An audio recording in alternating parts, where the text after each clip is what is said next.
네, 우리 다 같이 갈라디아서 2장 20절 고백하고 말씀 나누도록 합니다.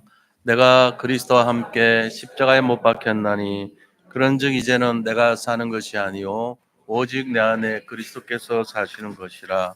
이제 내가 육체 가운데 사는 것은 나를 사랑하사 나를 위하여 자기 자신을 버리신 하나님의 아들을 믿는 믿음 안에서 사는 것이라. 아멘. 네, 오늘 마태복음 4장의 말씀 통해서 우리가 함께 참된 제자에 대한 비밀을 누리는 시간을 가지려고 합니다. 우리 옆에 분들 보시면서 인사 나누도록 하겠습니다. 그리스도는 완전하고 충분하고 모든 것입니다. 네, 한 번 더 인사하겠습니다. 참된 제자가 됩시다. 우리가 신앙생활 하는 데 있어서 우리는 하나님이 이미 너희는 하나님의 자녀다 이렇게 말씀을 하셨어요.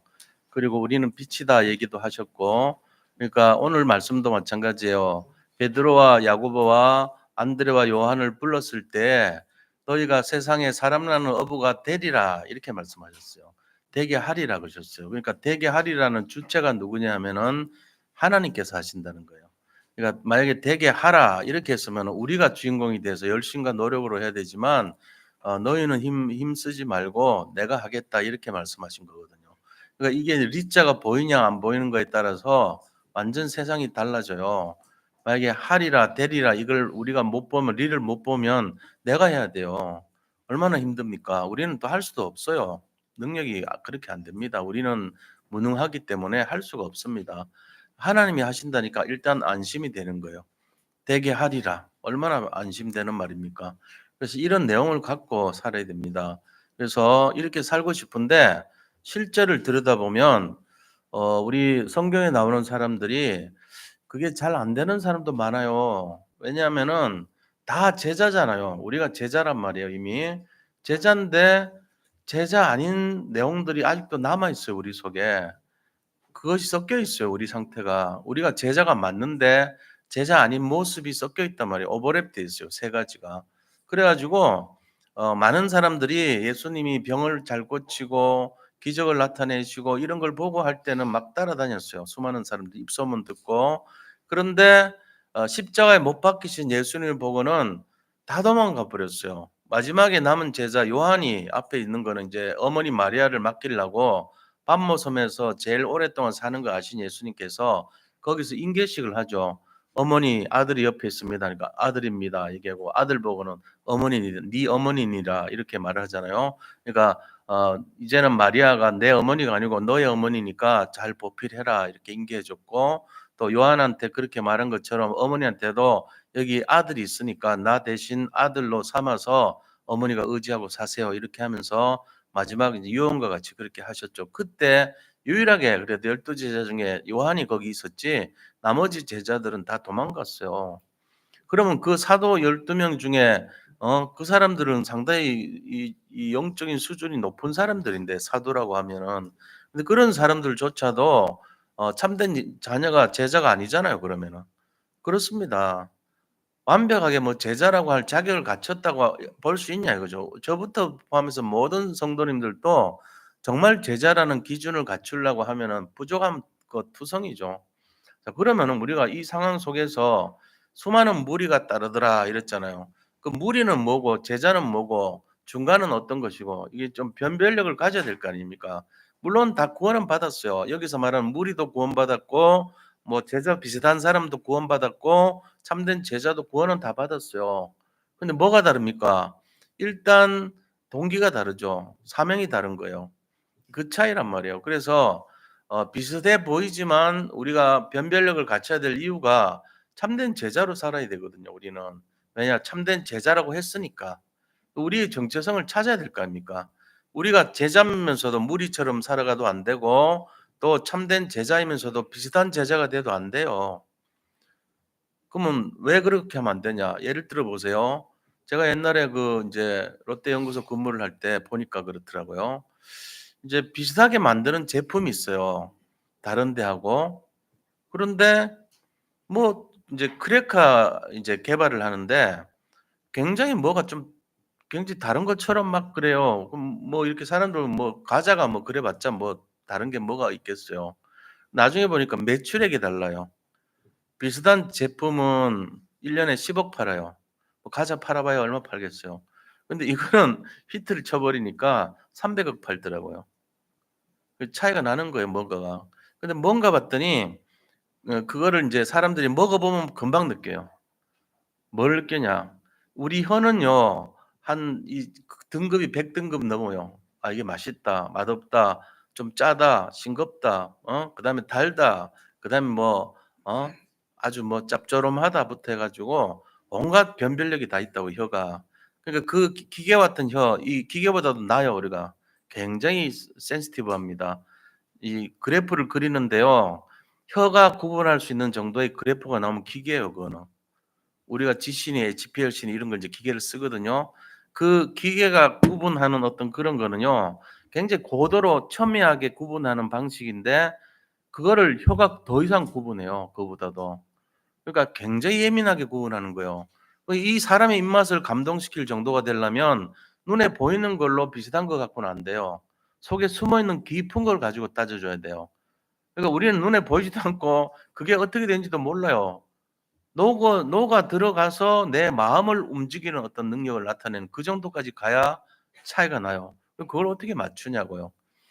그래서 따져 봤더니 결국은 소금의 차이더라고요. 나중에 들어보니까 이 소금이 굉장한 노하우가 있대요. 그것도 어느 지역에 나는 무슨 소금 이렇게 딱 지정이 돼요. 전 세계에서 딱 한 군데서 나는 그 소금을 쓴 크래커는 매출액이 300억 인데 그냥 일반 소금 아무거나 쓴 집에서는 10억 밖에 안 나와요. 그걸 어떻게 알겠어요 사람들이. 모른다니까. 근데 켜는 알아요. 그래서 어느 지방에서 나오는 암염 고게 노하우더라고 고게. 고것만 수입해 가지고 쓰면은 사람들이 전부 뭔가 짭조름하고 뭔가 이렇게 짐이라 그러죠. 이 짐이 정미라고 돼요. 입에서 굉장히 맛있게 느껴지는 그걸 확 느끼는 거예요. 그럼 모르죠. 그게 노하우인데. 그 얘기하겠어요? 얘기 절대 얘기 안 하죠. 코카콜라하고 펩시콜라 보면은 차이가 뭔지 아세요? 펩시콜라는 두 병에 1 플러스 1을 해요. 코카콜라는 1 플러스 1 안 해요. 혹시 그건 모르실 거야 아마. 저는 뭐 안 사 먹어 봤지만은 차이가 있어요. 그런데 블라인딩 테스트 하면은 펩시가 더 좋게 나올 때도 있어요. 근데 왜 그러죠? 이미 우리 속에는 선입견이 펩시는 나쁘고 그거는 대중용이고 코카콜라는 좋다 인식이 돼 있는 거예요. 눈에 보이는 걸로는 펩시는 세상 말로 밑에 그레이드고 코카콜라가 좋다 이렇게 나오는 거예요. 그 차이가 맛을 차이하면은 톡 쏘는 맛의 차이래요. 근데 그게 뭔지를 몰라요. 코카인을 처음에 썼어요, 옛날에. 코카콜라에 코카인을 썼다고 마약이죠. 근데 지금은 안 써요. 근데 아주 0.000000000016 이런 식으로 써요, 지금도. 근데 마약으로 분류는 안 돼요. 워낙 미량이라서. 하여튼 어떤 차인데 그 레시피는 아직도 공개가 안 돼 있어요. 이 오픈 안 해요. 특허도 안 내요. 왜? 주인만 알아요, 그거는. 그런 식으로 우리가 차이는 못 느끼지만 내 혀는 그걸 나름대로 느끼고 있다니까요. 그 변별력이 중요하죠. 신앙생활도 마찬가지입니다. 나도 교회 다니고 예배 드렸고 기도했고 뭐 다 똑같아요. 근데 뭐 나는 왜 응답이 안 되는 것처럼 보이고. 이게 차이가 나는 거예요. 어느 정도냐. 똑같은 옷을 입었는데 똑같은 옷을 모든 세계 여성들이 다 입었고 남성들이 다 입었는데 이미지 다 달라요. 똑같은 상의 입고 하의 입었는데 다 틀려. 딱 느낌이 '와 이런 사람이 있고 그냥 이렇게 그냥 좀 미안해 가지고 두 번 못 쳐다보는 사람이 있어요. 다 보면 좀 미안스러워서. 그런 식으로 차이가 나잖아요 우리가 벌써. 눈이라는 게 굉장히 이게 기계만큼 변별력 생긴다니까요. 왜 그런지 몰라. 근데 내 느낌에 확 들어오는 게 있단 말이에요. 그게 차이거든요. 그래서 신앙생활도 마찬가지입니다. 똑같이 신앙생활을 하는데 구원은 다 받았어요. 그런데 어떤 사람은 엄청나게 하루가 24 시간이 행복한 인생이고 하나님이 쓰시는 사람이고 정말로 참된 제자의 축복을 마음껏 누리는 사람이 있는 반면에 똑같은 신앙생활을 하는데 굉장히 막 힘겹고 부담스럽고 어렵게 사는 사람도 있어요. 근데 나는 몰라요. 왜 모르죠? 그게 뭔지를 모르니까 똑같이 나도 신앙생활하고 똑같이 예배드리고라고만 생각하니까 모르는 거예요. 똑같지 않아요. 그럼 똑같지 않은 게 뭐가 차이 나는지를 오늘 나누려고 하는 거예요. 자, 그런데 우리가 오해하면 안 되는 게 똑같지는 않지만 구원은 다 받았어요. 대전제는 똑같아요. 근데 그 밑에 들어가는 행복하냐 아니면은 힘들어하냐 시달리냐 이런 차이예요. 예수 믿고도. 그러면 안 되죠. 예수 믿으면 제자가 되는 것이 맞는 것이고 하나님이 다 하는 것이 맞는 것이고 내 힘 빼는 것이 맞는 것이에요.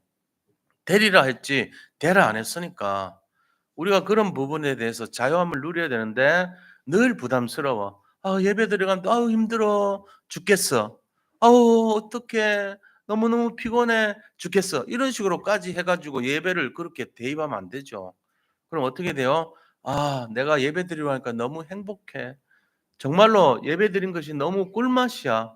너무 즐거워. 기뻐. 이렇게 돼야 돼요. 오늘 예배 안 드리러 가면 찝찝해서 가야 되겠어. 이런 수준 되면 되겠냐고요.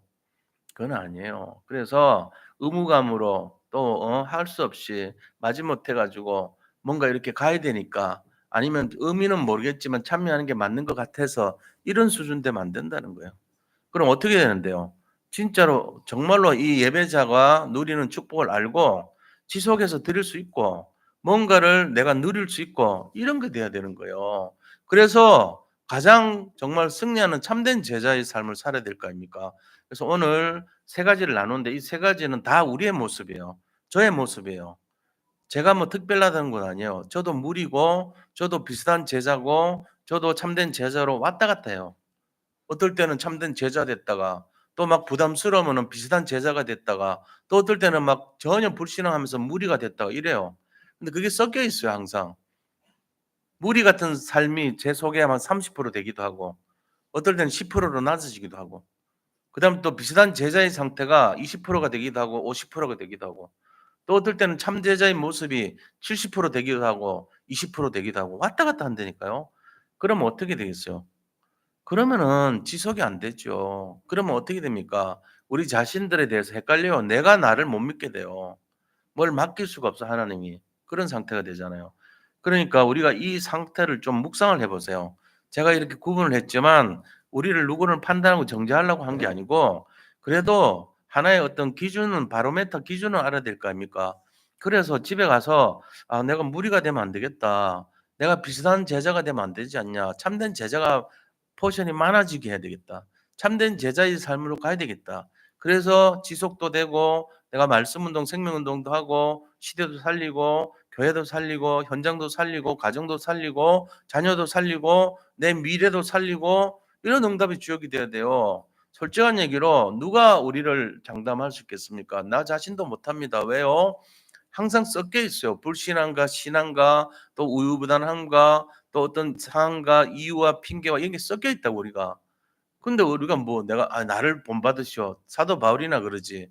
우리가 그렇게 할 수 있겠냐고요. 그래서 오늘 제가 이렇게 나누는 이유는 우리가 그렇다는 거예요. 그래서 저는 뭐 당연히 그러려니 합니다. 왜? 제 모습이나 여기 성도님이나 비슷하죠 뭐. 저도 그런 상황이었으니까. 그런데 단지 하나가 다른 게 뭐냐? 감사가 많이 늘어났어요 저는. 제가 미리 말씀드린 게. 전에는 막 힘들고 하면은 막 짜증 내고 이런 게 많았다면 이제는 감사가 늘어나더라고요. 그리고 기뻐해요 애써서. 하나님 그렇게 하라 그랬으니까. 그리고 기도하는 시간이 많아졌어요. 이게 달라진 거예요. 잘 안 되는데 제 속에도 저도 무리고 저도 비슷한 제자고 저도 어떨 때는 참 제자인 모습이고 섞여 있는데도 불구하고 이게 점점 감사가 늘어나고 기뻐하고 가능하면은 내가 감사하는 마음으로 받아들이려고 한다는 거죠. 그게 달라진 거예요. 그러니까 큰 차이는 없습니다. 그러나 우리는 이 내용이 뭔가를 알아야 된다는 거죠.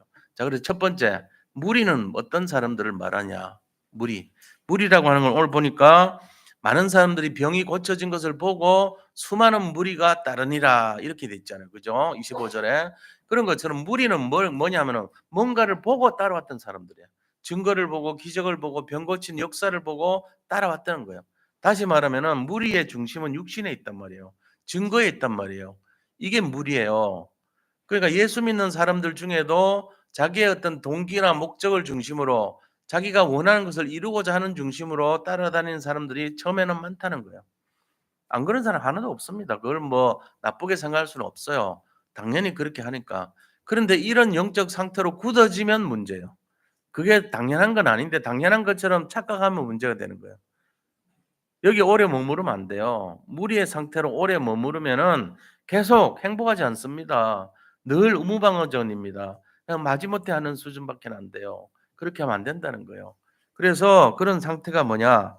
자, 불치병이 나은 것을 보고 따라다녔던 수많은 사람들. 주로 어떤 사람들이냐면요. 제가 오늘은 여기 있는 이 성경 말씀은 오늘 안 읽을게요. 여기는 그냥 굉장히 쉬워요. 가서 읽으면 다 알아요. 근데 시간을 좀 줄이자고요. 그래서 요거는 집에 가서 반드시 확인을 해 보세요. 다 나와 있어요, 그대로. 자, 그러면 첫 번째는 나병 환자를 고친 내용이에요. 나병 환자가 와서 "예수님 저를 나병을 고쳐 주시기를 원합니다." 하니까 "원하는 대로 고쳐지라." 이렇게 말씀하시니까 바로 고쳐졌어요. 그다음에 두 번째는요. 마가복음 5장 5 절에서 8절 보니까 무덤 사이에 귀신 들린 자가 있었는데 예수님께서 가서 그 무덤 사이에 있는 귀신 들린 자를 고쳐 버렸어요. 이제 그걸 보고 수많은 사람들이 예수님을 따랐죠. 그리고 또 세 번째는요. 맹인인데 요한복음 9장 1 절부터 5 절부터 11절 보니까 나면서부터 안 보이는 맹인이 예수님을 만났는데 고쳐 버린 거예요, 예수님이. 그래서 이 실로암이라는 곳에 가서 치유를 받은 거 있죠. 거기서 눈을 씻으니까. 자, 이런 역사가 막 일어나는데 그 소문을 들은 사람들이 예수님 막 따라다녔어요.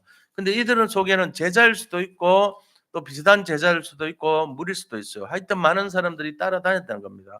근데 그들은 기적을 보고 따르던 수많은 사람들 중에 한 무리였어요. 자, 그들이 원했던 것이 뭡니까?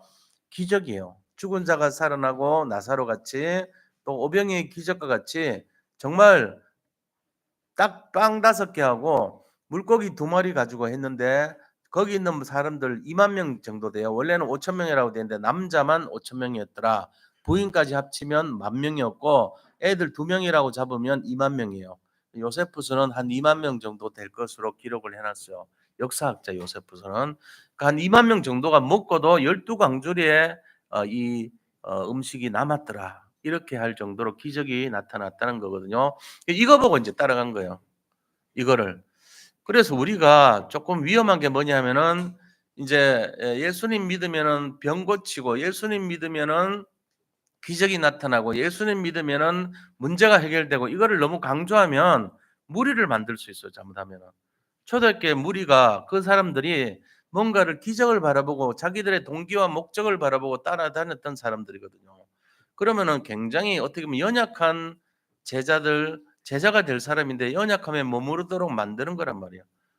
그게 뭐하고 같습니까? 고기 잡는 방법을 가르쳐 줘야 되는데 고기를 자꾸 갖다 주면 그 사람은 부모님 돌아가시고 나서는 그때부터 생고생해야 돼요. 누가 아무도 안 갖다 줘요, 고기를.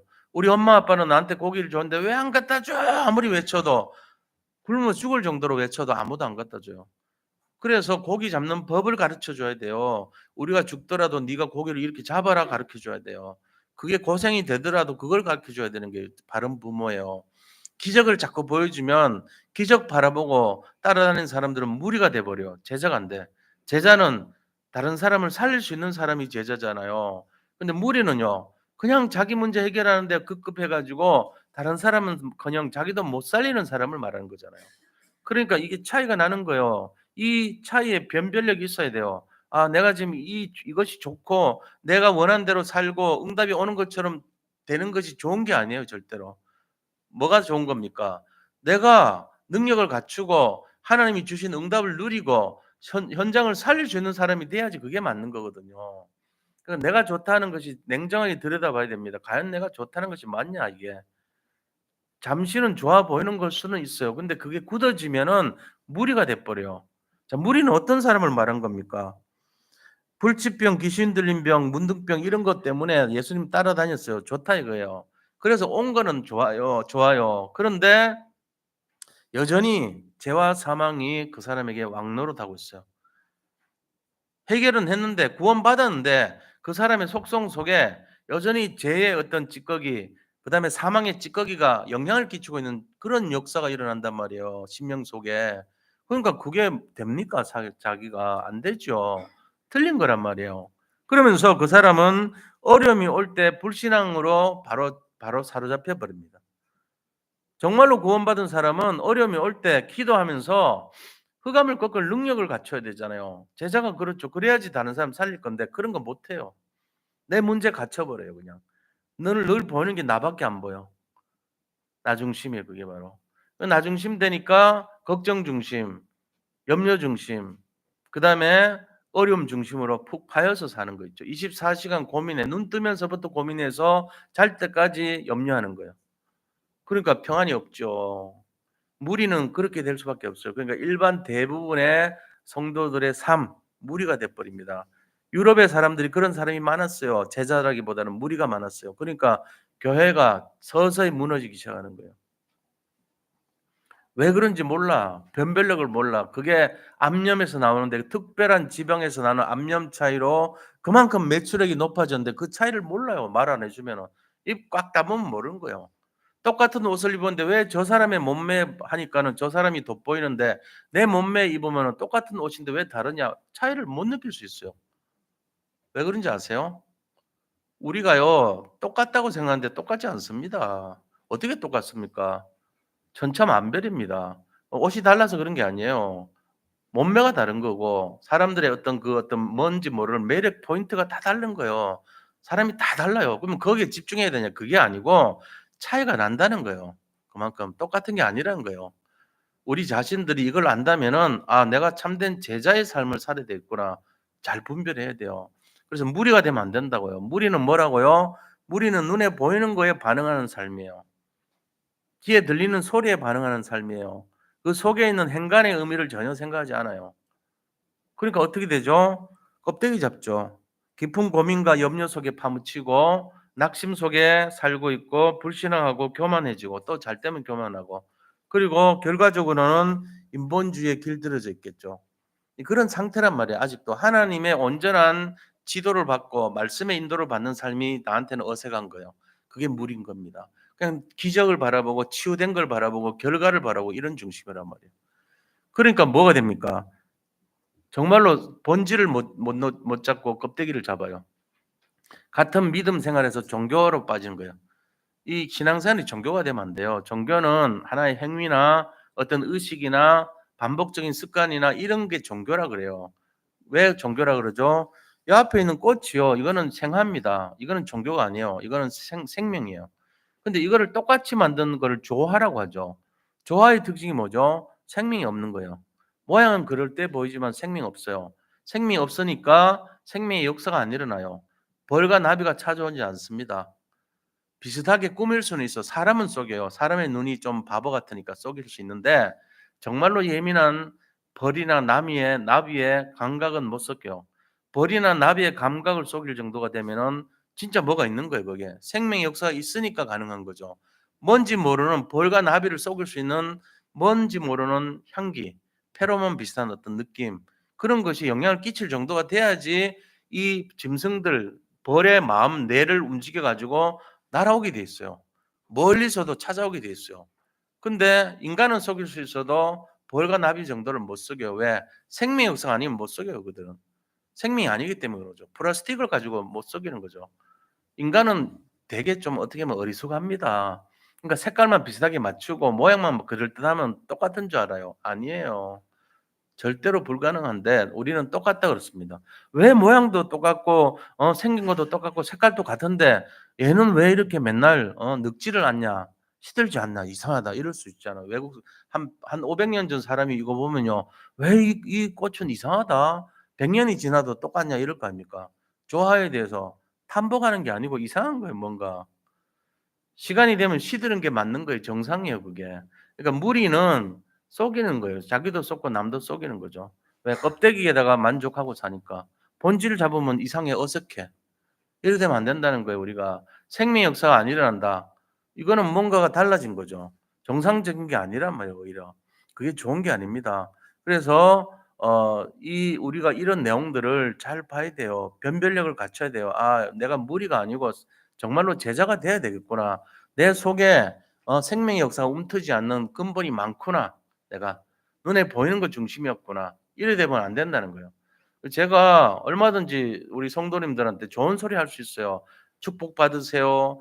기도하는 거 다 뭐든지 다 응답받기를 원합니다." 맞죠? 그거는 당연한 거죠. 근데 너무 지나치게 그쪽을 강조해. 기복 신앙처럼. "복 받습니다. 예수 믿으면 병 고쳐집니다. 복 받습니다." 맞아요. 맞는데 너무 그쪽만 강조하면 무리를 만드는 거예요, 어린아이같이. 영적 신앙 성장도 안 되고 맨날 좋은 거 입에다 고기 집어넣어 준 거예요.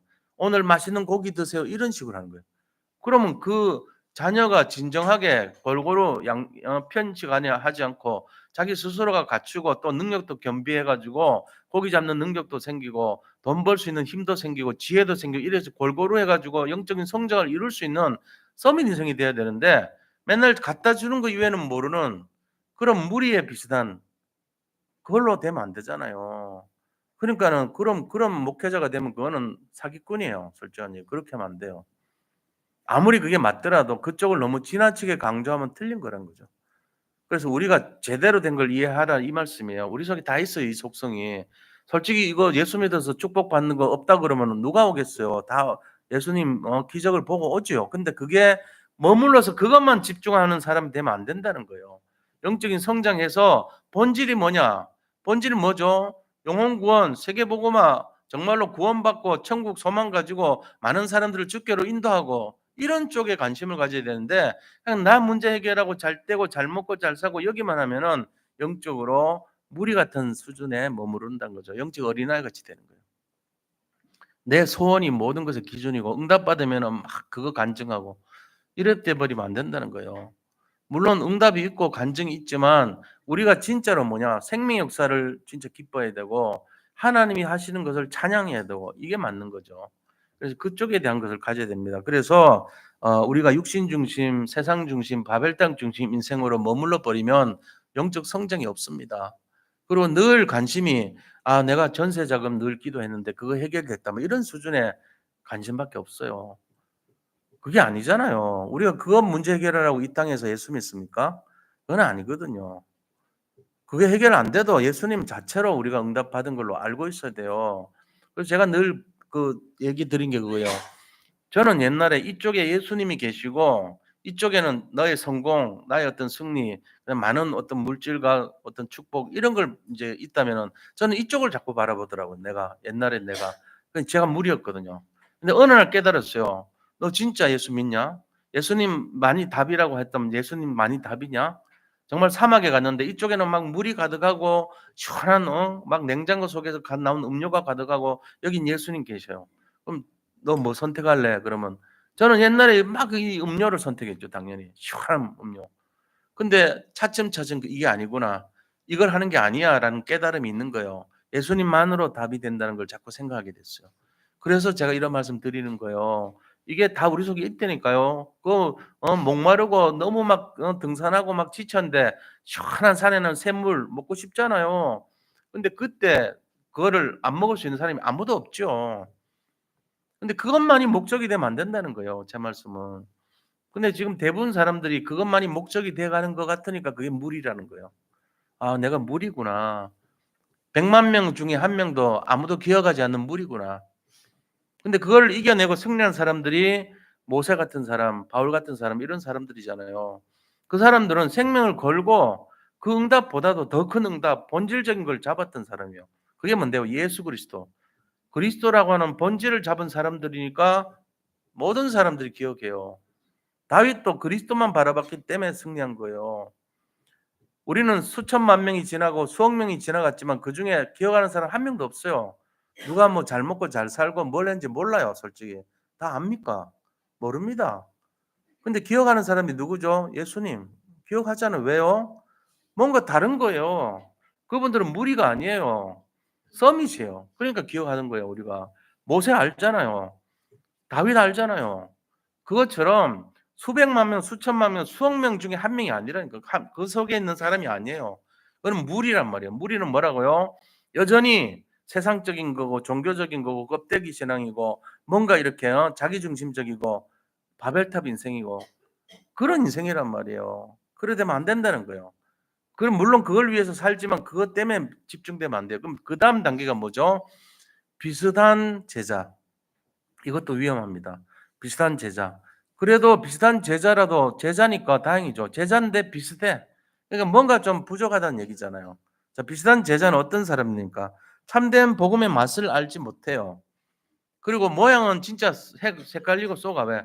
나는 뭐도 했고 뭐도 했고 나도 예배드렸고 기도했고 그다음에 무슨 뭐 헌금도 했고 뭐도 했고 이런 거요. 다 비슷하다 생각해요. 근데 거기에 뭐가 빠져요? 놀부같이 돼 버리면 안 되죠. 뭡니까? 다 했는데 동기가 틀린 거예요. 제비다리를 지가 부러뜨려 놓고는 살려준 거 있죠. 동기가 틀려요. 복 받으려고. 근데 그게 정말로 어떤 그거를 판단하는 사람들 입장에서 보면 그게 틀린 거 알잖아요. 우리가 하는 신앙생활의 중심이 뭐가 돼야 됩니까? 바른 동기로 해야 되죠. 참된 제자는 복음이 뭔지 그 맛을 제대로 아는 사람이에요. 그럼 성경 속에서 그런 사람들이 어떤 사람들입니까? 정말 복음을 제대로 누리는 사람들이었어요. 그리고 하나님 나라를 기다리고 정말로 전 세계를 살리기 위해서 도전하는 사람들이었어요. 어떤 상황이 오더라도 속지 않고 흔들리지 않은 사람이에요. 그런데 비슷한 제자들은 특징이 하나씩 달라요. 복음 말고 율법에 빠져 있었어요. 그다음에 신비주의에 빠진 사람들이에요. 또 어떤 지식에 빠져 가지고 어떤 철학에 빠져 있는 사람이에요. 치우쳐 있단 말이에요. 그러면서 그들은 인간의 노력과 열심을 강조했어요. 인본주의, 휴머니즘, 르네상스 같은 그런 사람들이에요. 너무나 이제는 아우 지겹다. 하나님 그만 얘기해. 자연으로 돌아가자. 이제는 인본주의로 하자. 인간 중심으로 하자. 예수 믿어도 그런 주의로 나갔다니까요. 그러니까 전부 틀린 걸 말하는 거예요. 인간의 아름다움을 나타내자. 토르소 이런 거 있잖아요. 팔다리 없으면서도 인간의 미를 강조하고 그다음에 그림을 그리더라도 나체화 중심으로 해가지고 이런 걸 강조하고 인간의 아름다움을 조각을 하더라도 완전히 인간을 적나라하게 조각을 하고 왜 인간의 아름다움을 드러내기 위해서 그런 시대로 막 돌아가는 거예요. 그 비슷하면서도 그렇게 됐다니까요. 제자가 아니에요, 그런 사람들은 분명히. 그러니까 가장 자기들이 잘못하면서도 뭔가 잘못인지도 몰라. 일을 강조하고 열심을 강조했던 사람들이고 프로그램 강조하고 교회 안에서도 여러 가지 활동 이런 거 있잖아요. 지금 교회 안에 너무나 그런 게 많아요. 제가 그걸 일일이 말 안 합니다. 그런 활동과 프로그램들이 너무나 많다니까요. 복음 아닌 것들이 많아요. 근데 그거 얘기하면 기분 나쁠 수 있잖아요, 우리가. 그래서 말은 안 하지만요. 실제로 그런 게 많다고 비슷한 제자예요, 그게. 그래서 가능하면 그런 거는 안 하는 게 훨씬 좋습니다. 우리가 해야 될 본질이 뭐죠? 기도해, 특별 새벽기도 이런 건 가능해요. 좋아요. 기도해 이런 거. 그다음에 캠프 이런 거 전도하는 모임이죠. 그다음에 그런 거 말씀과 기도와 전도 이런 거 말고 다른 걸로 자꾸만 뭔가를 이렇게 교회 밖의 거를 가지고 도입해서 하자 이런 거는 안 하는 게 좋다는 거예요. 비슷하지만 본질을 흐리는 거예요, 오히려. 그런 거 많다니까요. 프로그램 많잖아요. 우리가 지나온 과정 속에 뭐 그런 거 한두 가지 겪었습니까? 많은 것 때문에 사실은 복음이 희석돼 버립니다. 그래서 그런 것 쪽보다는 오히려 오직 그리스도로 집중할 수 있는 내용을 하는 것이 맞다는 거예요. 자, 그런 사람들이 누구죠? 헌금을 했는데 나도 헌금했어. 나도 거의 전 재산 바쳐서 했는데 하나님 볼 때는 기분 안 좋은 헌금을 한 거예요. 아나니아와 삽비라. 반을 남겨놨어요. 노후 자금 생겨 놓으려고. 뭐 그럴 수 있죠. 근데 하나님은 그들을 왜 죽였을까요? 그럴 수 있는데 둘 다 죽었습니다. 쌍묘의 비극이라 그러죠. 아나니아나 삽비라나 헌금 다 해놓고 아마 여자분이 그랬지 않겠나 싶기도 해요. 사실은 남자가 뭐 그렇긴 하겠냐 싶기도 한데 누군지는 몰라요. 근데 여보 우리 노후 생각해서 반만 하자. 오케이 해가지고 했는데 둘 다 죽었어.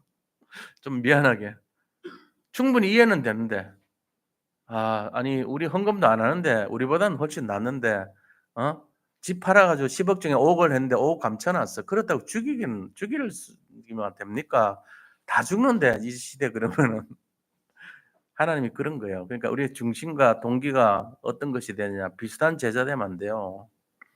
또 두 번째 예를 보면은 가룟 유다. 예수님 뭐라 했습니까? 너는 차라리 태어나지 않았으면 좋을 뻔했다. 이렇게 말해요. 그게 24절이에요. 마태복음 16장 24절에 너는 차라리 안 태어났으면 좋을 뻔했다. 이렇게 말하잖아요. 가룟 유다. 마태복음 26장 24절. 자, 그다음에 세 번째 사람은 롯의 아내입니다. 창세기 19장 23절에서 26절 보면 롯의 아내가 그랬어요.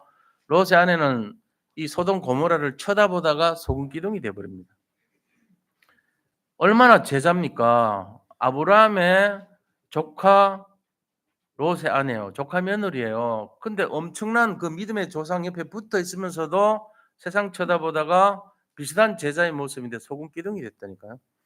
이런 내용이 우리는 안 그렇습니까? 똑같죠. 우리도 세상 바라보고 우리도 실수하고 우리도 마음속에 아직도 우리도 비슷한 사람이에요. 우리도 뭐 남 욕할 것도 없어요. 나를 살피는 하나의 그 시금성으로 삼아야 됩니다. 이게 나를 살피는 거지 남한테 정죄하지 마세요. 우리 모습이에요. 남 얘기할 것도 없어요. 내가 과연 어떤 것인가를 잘 생각해 보라고. 그래서 중심이 다른 곳에 있는 사람, 우리도 중심이 다른 곳에 있었잖아요. 그러니까 이해를 해야 돼요, 오히려. 그러면서 기도해 줘야 돼요. 자, 이게 오직 제자 안 된 사람들의 모습 아닙니까? 자, 세 번째. 정말 하나님의 복음을 가진 참된 제자. 이 참된 제자는요, 실제적으로 복음을 가졌기 때문에 모든 걸 다 가진 사람입니다. 그 사람에게 나타난 특징이 뭘까요? 참된 구원의 역사 일어나고, 참된 해방이 일어나고, 참된 능력을 가진 사람입니다. 이 사람은요, 자유함을 누리고 정말로 해방을 누리고 하나님 주시는 보좌의 능력을 누리는 삶을 해요. 그리고 삶이 행복하고 지속이 됩니다. 응답이 오게 돼 있어요. 저주와 장이 떠나가고 지옥병이 떠난 사람이에요. 그리고 사명을 감당하죠. 이게 복음 가진 사람이에요. 그러니까 우리가 나도 그러는데요. 그럼 됐어요. 근데 우리가 섞여 있어요. 우리도 불신앙이 섞여 있고 비슷한 게 섞여 있단 말이에요. 그래서 이 포션이 늘어나야 됩니다. 이 포션이 늘어날수록 우리 인생은 진짜 값진 진주와 같고 보화와 같은 인생으로 응답받을 것을 믿습니다.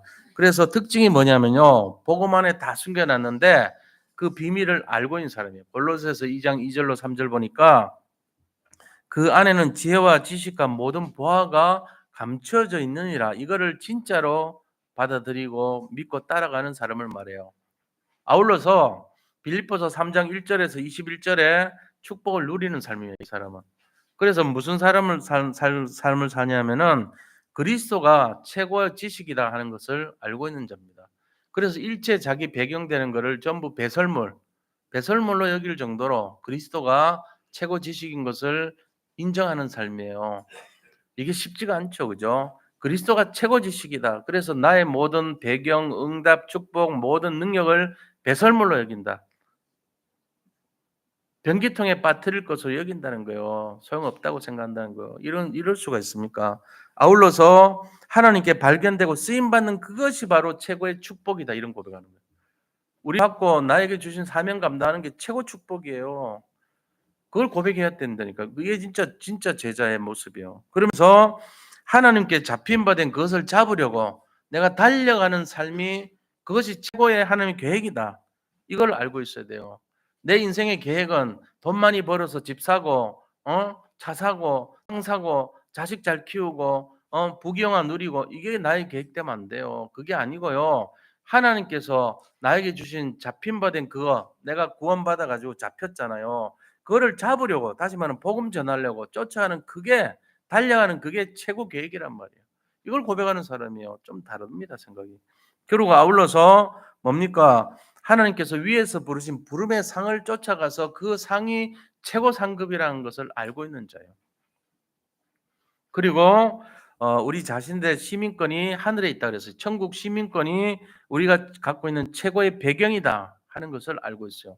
그리고 빌립보 3장 21절에 보니까 모든 무릎을 예수 앞에 꿇게 되는 바로 그리스도가 최고의 이름이다 하는 것을 알고 있는 자예요. 이런 고백을 하는 사람이 정말로 제자입니다. 이렇게 고백하기 쉽지 않습니다. 진짜 한번 묵상해 보세요. 내가 과연 이렇게 살고 있는가? 잘 안 된다 하더라도 낙심하지 마세요. 이렇게 되어 간다니까요. 왜? 되리라 그랬잖아요. 너희가 사도행전 1장 8절을 보니까 오직 성령이 너희에게 임하시면 너희가 권능을 받고 예루살렘과 온 유대와 사마리아 땅까지 이르러 내 증인이 되리라 이거예요. 목사들 입장에서는 되라가 좋아. 성도님들 되라 했지 않습니까? 이게 훨씬 좋은데 되리라 해. 그래서 목사가 가냐면 돼. 목사는 마이크고 심부름꾼이야. 하나님이 말씀하시기를 되리라 했습니다. 믿으시기 바랍니다. 이것만 해줘야 돼요. 우리가 되면 안 돼. 우리가 되는 것은 틀려요. 내 힘과 열심을 뺄수록 좋아요. 되리라 했으니까. 되라 한 적이 없어 하나님은. 항상 그래요. 되리라. 살아나는 어부가 되게 하리라. 그 다음에 증인이 되리라. 이거예요. 리자가 항상 들어가. 그거는 사역 아닙니까? 피동사 아닙니까? 그냥 우리가 하는 게 아니고 우리가 예수님으로부터 그렇게 되도록 되어진다라는 의미예요. 그러니까 거기 힘을 쓰면은 예수님 하시는 일에 반역하는 거고 우리가 거부하는 거고 반대로 사는 거죠. 오히려 그렇게 되면 안 된다는 거예요. 그래서 이 부분을 우리가 잘 이해하시고 분명히 하나님께서 하신다. 이걸 인정하고 오직 주님을 따라가는 삶이 돼야 돼요. 말씀을. 그러면 어떻게 됩니까? 참된 복음을 계속 누리면 하나님께서 하나님의 스스로의 방법으로 그것을 성취하십니다. 이걸 믿어야 돼요. 자, 이래서 우리는 부담스러운 게 하나도 없어야 돼요. 예수님 믿는데 내가 노력하고 애쓰는 것 자체가 틀린 거예요. 그렇잖아요? 하나님 하시겠다 그랬으니까. 그러니까 우리는 하나님 믿고 맡기는 거예요. 예를 들어 내 말을 지키고 내 계명을 지키는 자에게는 천대까지 복을 주리라 그랬잖아요. 그러면 우리가 아멘 하고 따라가면 되는 거예요. 내가 막 열심히 해 가지고 하는 게 아니고 "예 하나님 제가 믿습니다. 자손 천대까지 축복을 주실 줄 믿습니다. 주님이 약속하신 말씀을 믿습니다." 이러고 따라가면 돼요. 욥이 뭘 잘했는지 아세요? 욥은 고난을 받았는데 딱 하나 잘했어. 왜냐하면은 사탄 마귀하고 하나님이 욥을 상대로 해서 시합을 벌인 거예요.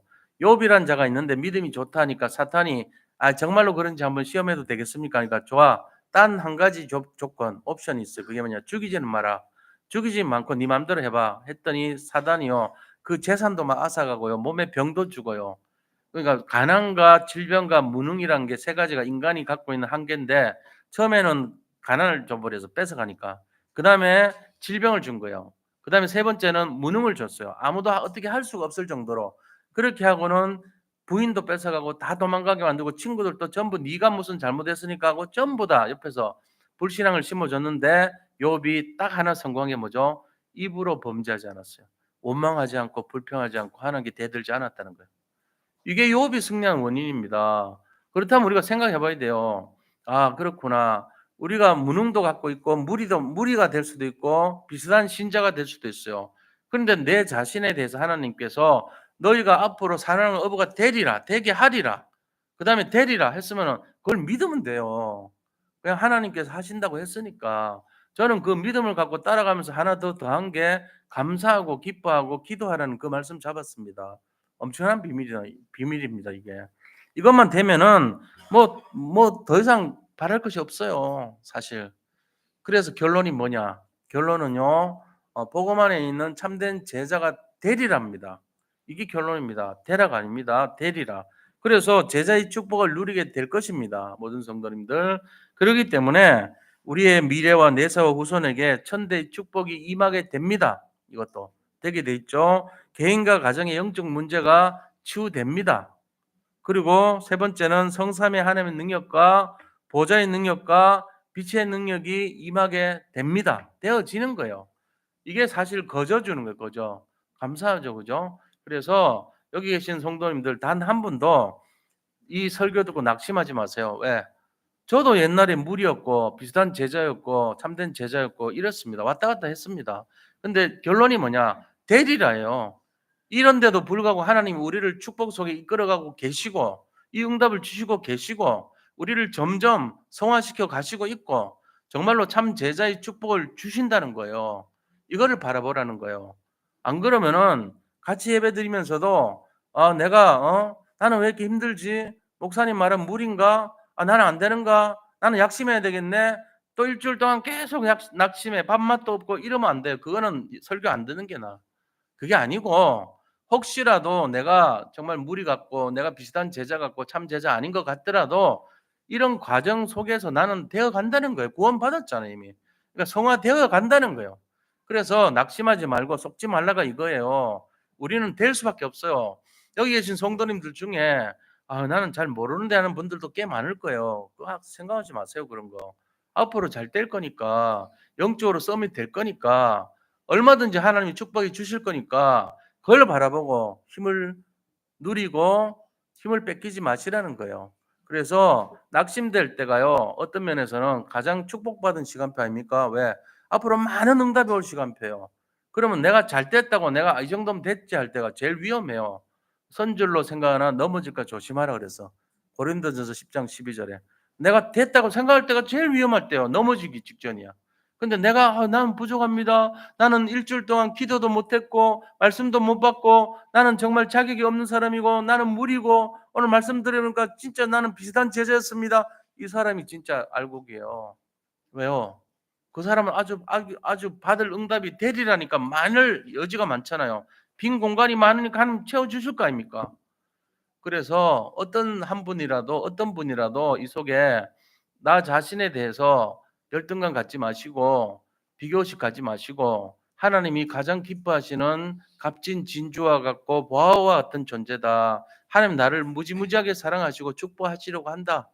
이런 자부심을 가지고 당당하게 승리하시기를 축복합니다. 예, 그런 상태가 되고 그런 응답이 나의 것이 될 수 있도록 이 시간에 합심해서 함께 기도하겠습니다. 함께 기도합니다. 하나님께 감사드립니다. 우리는 연약한 것이 많습니다. 부족한 것 투성입니다. 그래서 우리는 가난하고 질병에 잘 걸리고 무능한 것이 쌓여 있습니다. 그럼에도 불구하고 우리가 무리고 비슷한 제자고 정말로 참된 제자가 못 된다 할지라도 낙심하지 말게 하시고 우리 자신을 쳐서 말씀에 복종하고 언약 속에서 승리하는 삶을 살고 비전과 정말로 기쁨과 하나님께 순종하는 마음으로 날마다 언약을 따라가는 인생들이 다 되게 하셔서 말씀이 성취되게 하시고 정말 주신 응답을 누리는 삶이 되게 하여 주옵소서. 그래서 전 세계를 살리는 정말 응답의 주역 인생이 되어서 많은 현장을 회복하고 그들을 아버지 주님께로 이끌어갈 수 있는 그러한 영적 서밋 인생이 될 수 있도록 축복하여 주시옵소서. 모든 것을 감사드리며 예수 그리스도 이름으로 기도드립니다. 아멘.